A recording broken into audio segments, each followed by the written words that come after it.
Goedemiddag en welkom bij Joet. Deputaire Sjoerd Galema leidt per 21 september zijn functiedeel. Galema wordt lid van de Raad van Commissarissen van zuivelconcern Friesland Campina. Galema was in 2007 deputaire bij de laatste verkiezings via listloeker voor het CDA. Na het verlies van de partij kreeg hij een lichte portefeuille. Ja, daar moest hij de werkdeling al afzitten omdat hij van zijn beurt praten. Galema is boer in Hartwerd en wat hem opvolgt is nog net bekend. Busreizigers in Friesland die kennen de strippenkaart volle langer broeken. Op 30 juni zou de strippenkaart definitief afgeschaft worden, maar dat gaat nu alle gedachten opnieuw net door.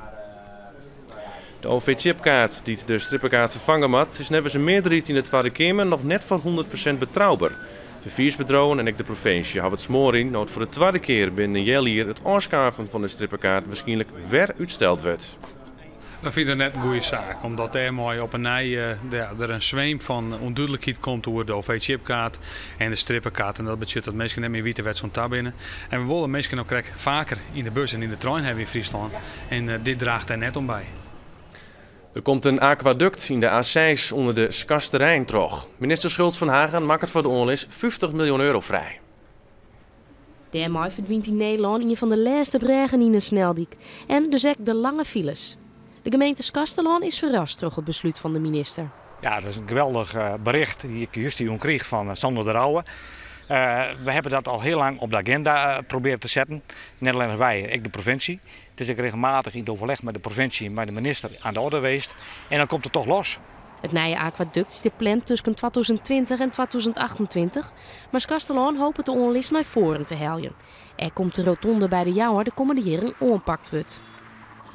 De politie had een bewoner van een wending onder de Beeldse straat in Ljouwert aangehouden.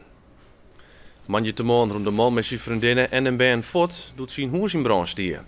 De politie had de man via zijn familie gevraagd om te melden dat die er net en daarom had de recherche de man zelfs opspoord.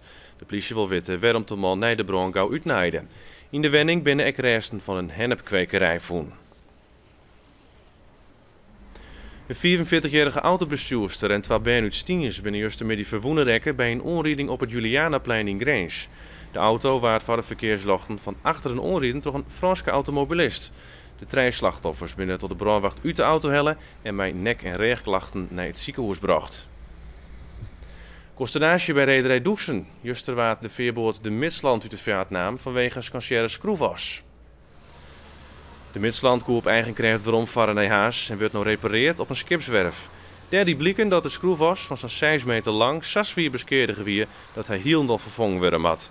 Het schip mat mooi kleerwezen voor de oereldrokte, waarbij zo'n 50.000 mensen oerzet worden. Het was vorige jaar ook een beroep dienen op collega-veertjensten. In de tussentijd hebben we extra sneldiensten inzetten om de passagiers over te zetten. En we hebben ook gebruik maken van de diensten van rederij Watertransport om u te helpen met de transport van de vracht. De Ordehouw in Ljouwert is het officieel openen. Na een ingreven restauratie en het pleerten van een lift naar de eerste verdieping mochten de squalberg van de Ordenijen als eerste de toer op. Groep 4 en 6 van de squallen hadden Ordehouw adopteerd. En die taak nemen ze serieus. 1 keer per maand ga ik de Ordehouw schoonmaken. En dan kom ik door de week wel een dag kijken of alles goed is. 1, 2, 3, ja!